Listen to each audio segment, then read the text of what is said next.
Pour la première fois, en tout cas de mon vivant, j'observais une lutte qui rassemblait au lieu de diviser, et c'était la protection de la forêt.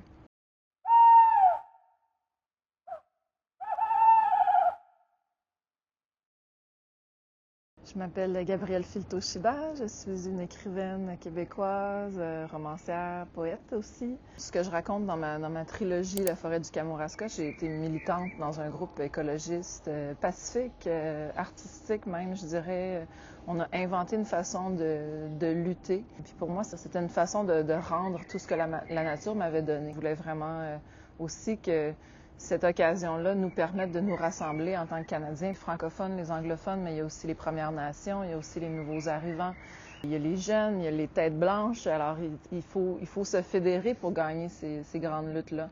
Et pour la première fois, en tout cas de mon vivant, j'observais une lutte qui rassemblait au lieu de diviser, et c'était la protection de la forêt.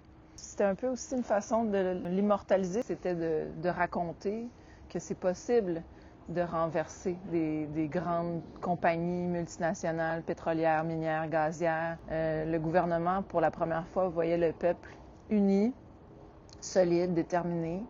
Moi, mon grand fantasme, c'est un retour de la sororité. Je pense qu'on a été divisés à travers les époques. On nous a appris la compétition entre femmes, l'envie, la jalousie, le mépris même. Je pense que ça, c'est une programmation sociale. C'est pas vrai, c'est pas un comportement animal. Pour donner un exemple qui vient de la nature, il y a des louves sur la côte ouest du Canada qui sont des louves plutôt océaniques, puis elles élèvent leur portée entre sœurs. Et ça, les biologistes n'avaient jamais observé ça. Et j'ai trouvé ça très émouvant, en fait, parce que c'est la sororité qui va nous sauver. C'est cet espace-là sécuritaire entre femmes où est-ce qu'on peut, nous, se déployer, s'épanouir, s'entraider. C'est un autre réseau de la contre-culture. Je pense que si la plupart des gens allaient passer plus de temps en nature, au bord de la mer ou en montagne, ou juste quelques minutes par jour dans un parc, on réaliserait qu'on vit quand même dans une très belle époque, puis que la nature se porte pas si mal que ça.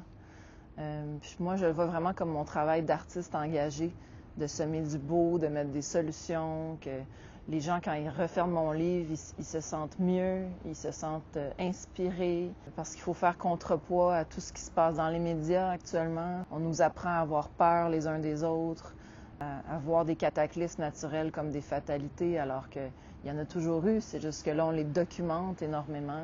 Je pense que la peur de l'avenir, en fait, c'est un manque d'imagination.